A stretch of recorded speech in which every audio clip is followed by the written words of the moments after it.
This week's video is so good. I cannot wait to dive into all the details about all the upfront costs when it comes to purchasing a property. It's so much more than just the down payment.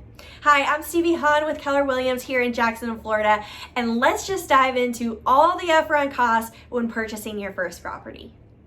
So the reason why I say that this video is so good is because a lot of people don't realize all the upfront costs when purchasing a home. They think that they just have the down payment.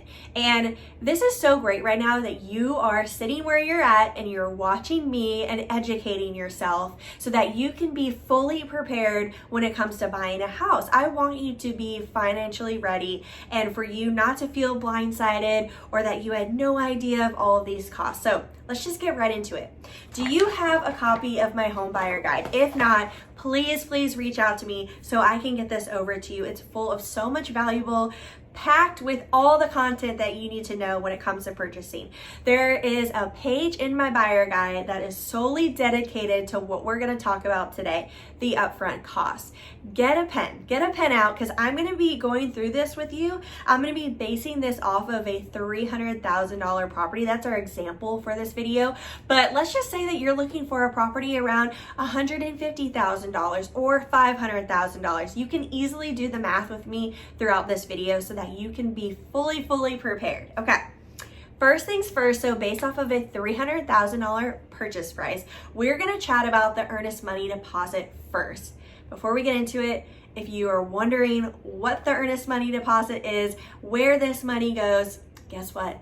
I have a video for it. So just reach out to me so I can get that over to you. But for the sake of this video, we're just going to talk about how it's typically 1% of the purchase price. So this is where the math comes into play.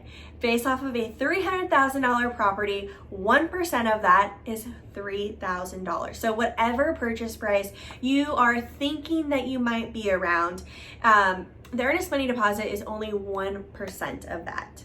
Okay, the next item, the next upfront cost is the home inspection. Now, this ranges. It depends on the size of the home and the age of the home, and there's other inspections that you can get. You have the wood destroying organisms, also known as the WDO inspection. You have a sewer inspection if the house is on sewer. You have a wind mitigation and a 4-point letter. I think that's it. So let's just go over the standard home inspection where the home inspector goes out to the house and he goes through every single nook and cranny and analyzes the house, drafts up a report for you, about 50 to 100 pages depending. It's a couple hour thing. Let's not get into it. Like, the part of me just wants to give you more information about which each one is, but we're just talking about the money today. Okay, so standard home inspection, write this down, is gonna be around $350. Now, if you're thinking about doing a WDO inspection for the wood destroying organisms, it's gonna range from about $100 to $150. And that's here in Jacksonville. Other places might be different. Then you also have a 4-point letter and the wind mitigation, and this ranges about $100 each max. Some inspectors include one or the other with their initial fee, so that's definitely something to look into. Also, usually they give a military discount. A lot of my buyers are veterans, active military, and don't forget to ask about the military discount. Or if I'm scheduling it for you, I always ask. I love a good deal. Okay, that was so corny. Let's just keep rolling with it. Okay, so we talked about inspections. One thing I want to mention, the sewer. It's not really common here in Jacksonville, but it is a cost that you need to be aware of if you are looking at a house that has septic, and it's about a $500 cost the last time that I checked. And I believe that wraps it up for the home inspection. So I hope that you wrote each one of those down. These are really adding up, right? Did you know about these upfront costs? Let me know ahead of time, or let me know after you watch this video. Okay, the appraisal is usually an upfront cost. Sometimes the lender will have you pay this at closing, but lately I've been seeing that it's usually before the appraisal. So this is an upfront cost and it's about $500. Now, closing costs. for a resale property is about 3% of the purchase price. So if you're looking at a $300,000 house, you're looking at about $9,000. Now, if you're looking at new construction, closing costs may be higher for new construction, but I might be able to negotiate for you for the builder to pay this. And keep in mind, I do have access to all new construction companies here in Jacksonville. Whether or not you're starting from the ground up or you're picking a home that's a couple months out from being completed, or one of their spec inventory homes that's already done, I can represent you on all the transactions, and it does not cost you anything to use me. The builder pays my commission. So bring me along so I can be there to represent you for such a huge investment. Okay, so closing costs we just discussed.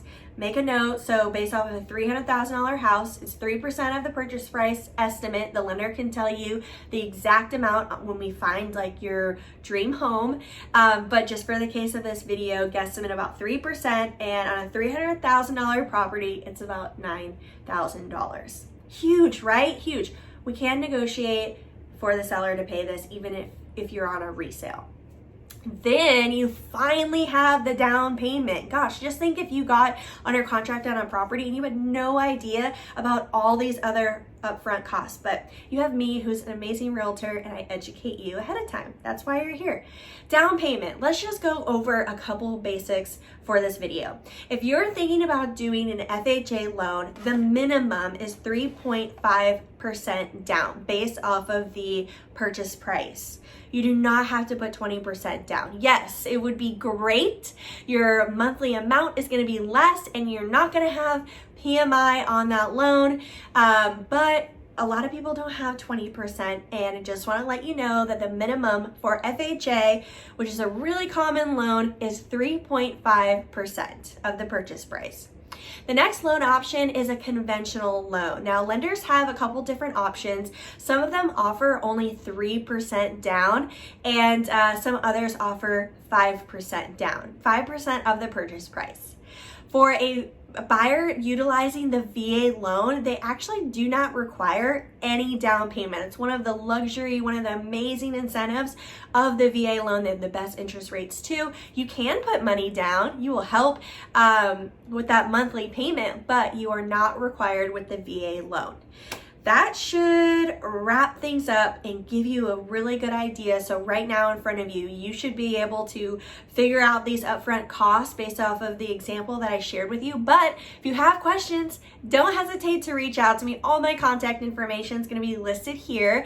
And if you need a copy of my buyer guide, please do not hesitate to reach out to me. I can email this over to you in 2 seconds.